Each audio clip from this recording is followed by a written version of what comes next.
What's going on, everyone? So Draymond Green and the Golden State Warriors are in a really interesting spot, right? Obviously, the Golden State Warriors were disappointed with the season that they just had. The Lakers handled business and, in many people's eyes, put an end to the dynasty, right? That the Golden State Warriors, they need to rethink, rebuild, retool.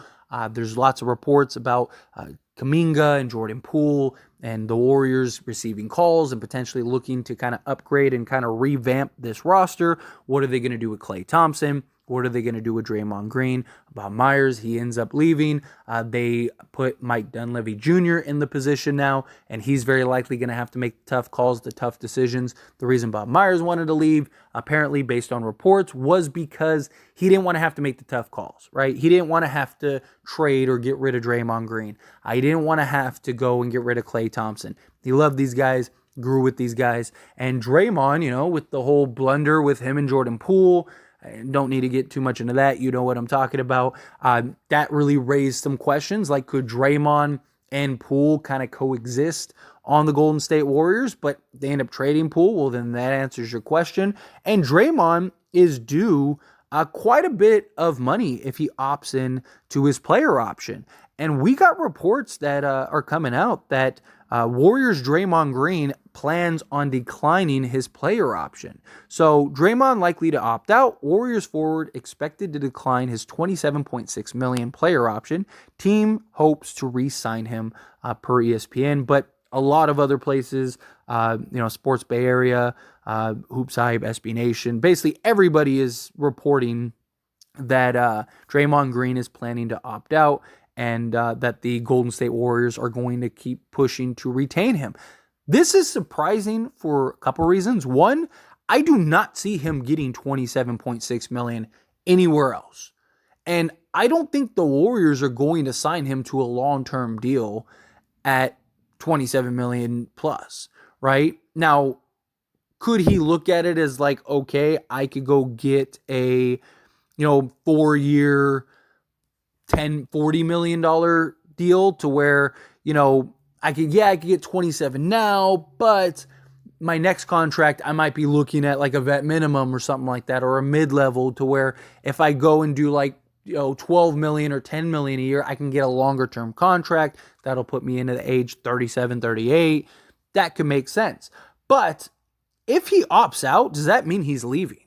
And just saying, the Los Angeles Lakers could really use Draymond Green, right? Another solid defender, a guy with some size, can guard he has had some of the best success with Jokic out of any player in the league. Him and LeBron James are BFFs. Their relationship can thrive and they can be out in the open. They don't have to hide it anymore. That could be huge for both of them. Draymond Green, a change of scenery could be nice for him, especially if the Warriors plan on keeping Jordan Poole. The biggest problem is the Lakers. I don't know. Is he going to take the vet minimum? Probably not. So you're giving the taxpayer mid-level to Draymond Green, which I don't hate, but is there somebody better suited that you could probably get? Christian Wood, something like that. Could you get somebody like that instead of Draymond? That might make a little more sense for the Lakers. Now, if you could get Draymond for the taxpayer mid-level, or if you can get Draymond for the vet, like if Draymond's like, hey, I want to come to the Lakers, I want to play with LeBron James, I want to try to win a chip in LA, oh, man, sign me up. If you can get Draymond Green on a vet minimum deal, which would be like $3.5 million, like, please.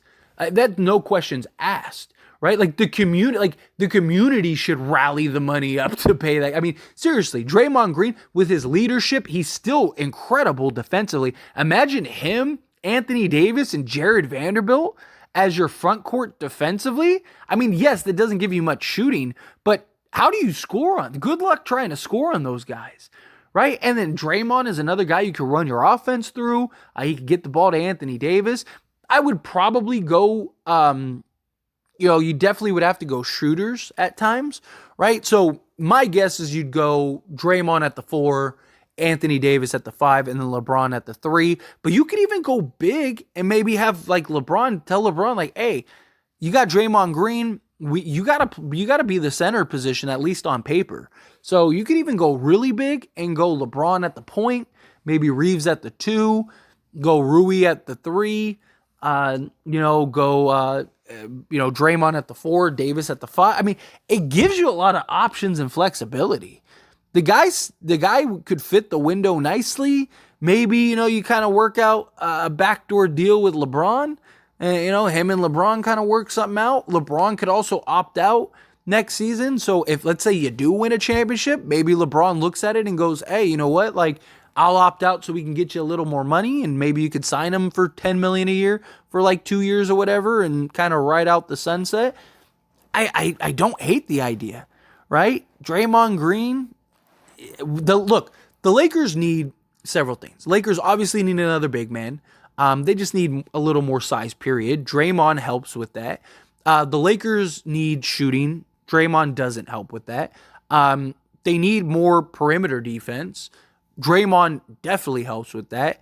The Lakers were already the best defensive team in the league post, the trade deadline. You add Draymond Green, that's only going to improve that, right? You're probably far and away the best defensive team in the league at that point.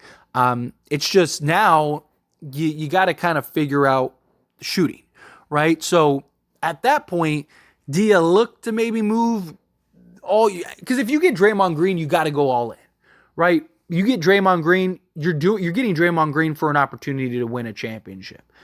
So if you're the Lakers, at that point, you take the 2029 pick, you take the 17th pick, you take all your second round picks, you take D'Lo, Beasley, Mo Bamba, Shaquille Harrison, whoever else, and you go and find the pieces that you need to put around your core and go win a championship or two, right? Like, if you get Draymond Green, that's the Lakers saying, okay, this is our window, and we need to do this now.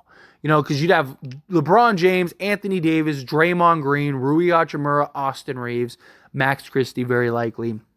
That's kind of your core pieces, right? Oh, Jared Vanderbilt as well. I think I left him out. So that's like your core, 7 guys or whatever. At that point, you need to go and get some more shooting to put around Draymond and LeBron and AD, and just get some, just some scoring, right? That's what you need. Because Draymond isn't going to provide much on the scoring side, but he can get you some rebounds, he can get you some defense, he can get you some playmaking, which is solid, right? Draymond could take on a different type of role. I love the idea. Now, how realistic is it? I don't think so, if I'm being honest. I don't. Because why would Draymond opt out of $27 million to go and take a vet minimum deal? Just doesn't really make sense to me. It doesn't. Unless he just wants to prove to himself, I can win elsewhere. I'm more than the Warriors or something like that. But to me, that kind of feels like you do that the last year or two before you retire, where Draymond still believes he has, another handful of years, which he actually might with his skill set. So my guess is that he re-signs with the Warriors. I really do. I think Draymond opts out, and then the Warriors and him kind of work on a new deal. Like I said, 4 years, maybe $60 million, right? Maybe he makes $15 million a year, something like that. That's what I think is most likely to happen. But if the Lakers have any opportunity to get Draymond Green, I think you got to get Draymond Green. Just his leadership, his veteran presence, his defense, his playmaking ability, his size are all things that the Lakers could really use, right? Yeah, I get some people might look at it as his brand is kind of tarnished as a leader because of what he did. He's not going to make that mistake again. Plus, the Lakers could use his competitive drive, his competitive nature. He's the glue guy for the Warriors. Steph Curry is their best player. Draymond is arguably their most important player as far as that goes. He's night and away their second most important player, right? Again, Steph Curry is Steph Curry. Come on. And he is the Golden State Warriors in so many ways. But Draymond was that guy. Draymond was the Scottie Pippen for the Michael Jordan. The guy that puts it all together, the glue guy, the guy that you really count on, right? You get Draymond Green, if you have an opportunity, I think you got to do it, right? Draymond would be just chef kiss in my opinion.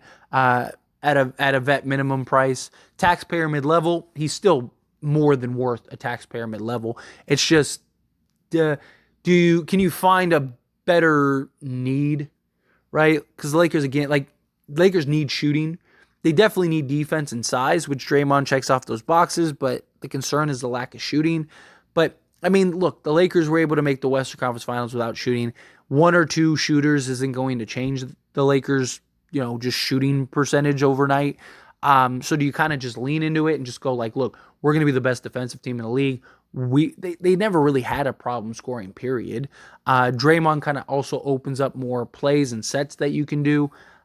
Maybe you still go look and try to get like a Chris Paul, right? And have like a Chris Paul. That could be an option too. And, go maybe Chris Paul, Austin Reeves, LeBron, Draymond, and Anthony Davis. You got a great balance there, in my opinion. I don't know. I think if you can get Draymond, I think you got to get Draymond. I really do. I think Draymond would be a huge piece for the Lakers to go win a championship.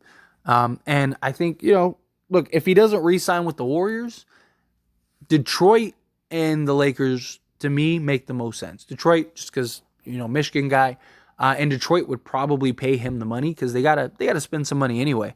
So they might actually pay him a nice contract. But the Lakers make a lot of sense because, one, it's Lakers, so he still gets to stay in California, and two, his relationship with LeBron James, I think, would kind of persuade him to go over. Plus, he's got his podcast and stuff like that. So I don't know. But anyway, as always, this is a discussion, so I pass the question on you.